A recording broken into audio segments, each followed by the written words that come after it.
दोस्तों, आज मैं आपको सनातन ग्रंथों में से एक बहुत ही रोचक और महत्वपूर्ण कथा सुनाता हूँ। ये कथा है परम ब्रह्म की कि किस प्रकार परम ब्रह्म ने पूरे सृष्टि की रचना करी और किस प्रकार ये ब्रह्मांड अस्तित्व में आया। अनंत काल से पहले जब कुछ भी नहीं था तो परम ब्रह्म था, एक असीम निराकार और सर्वशक्तिमान चेतना जो शून्यता और पूर्णता का संगम था, जिसमें सब कुछ था और कुछ भी नहीं। एक दिन परम ब्रह्म में, इस चेतना में, इस पूरी सृष्टि के निर्माण करने की इच्छा जागृत हुई, निर्णय लिया और इस इच्छा से एक वाइब्रेशन उत्पन्न हुई जिसे ओम कहते हैं।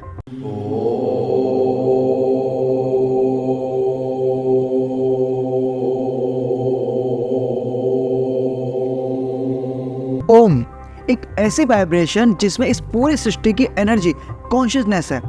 इस ओम ने ही इस पूरे ब्रह्मांड की रचना के लिए नींव तैयार किया और 3 गुणों को भी जन्म दिया।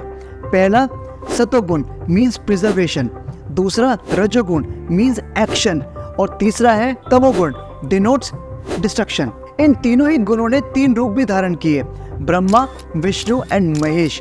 ब्रह्मा जो क्रिएटर हैं, जिन्होंने इस पूरे ब्रह्मांड के प्राणियों की रचना करी।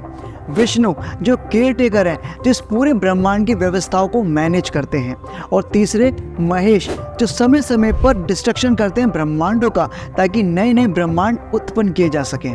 वेदों के अनुसार ब्रह्मा जी ने हिरण्यगर्भ, एक गोल्डन एग की रचना करी जिससे पूरे ब्रह्मांड का जन्म हुआ। इसके बाद ब्रह्मा जी ने पंचतत्व, जिसमें पृथ्वी, जल, अग्नि, वायु और आकाश है, इनकी रचना करी। इन्हीं पंचतत्वों से सारे भौतिक वस्तु और प्राणी बने। इसके बाद ब्रह्मा जी ने सप्तऋषि, असुरों, देवताओं, मनुष्य और अन्य प्राणियों की भी रचना करी। ब्रह्मांड में समय को 4 युगों में बांटा गया, सतयुग, त्रेता युग, द्वापर युग और कलयुग। सतयुग जो सबसे पवित्र युग है, जहाँ पे सच्चाई और धर्म चारों ओर होती है।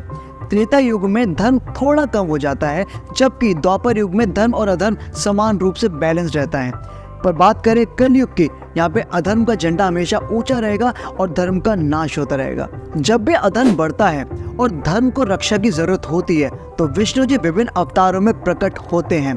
ये सभी अवतार पृथ्वी पर आते हैं, अधर्म का नाश करते हैं और धर्म की स्थापना पुनः करते हैं। जैसे कि कभी राम, कभी कृष्ण और अन्य अवतार भी हमारी पृथ्वी पर प्रकट हुए, अधर्म का नाश किया, धर्म की स्थापना करी और लोगों में भी शिक्षा दी।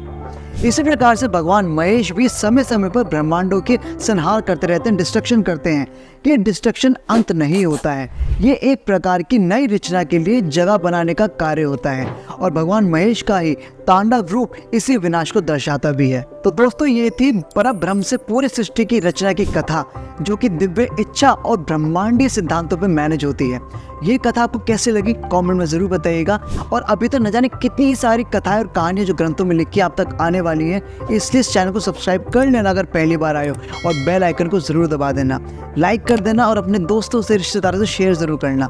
मिलते हैं अगली वीडियो में एक नए टॉपिक के साथ। तब तक के लिए आकाश खेमचंद आपको प्रणाम कहता है।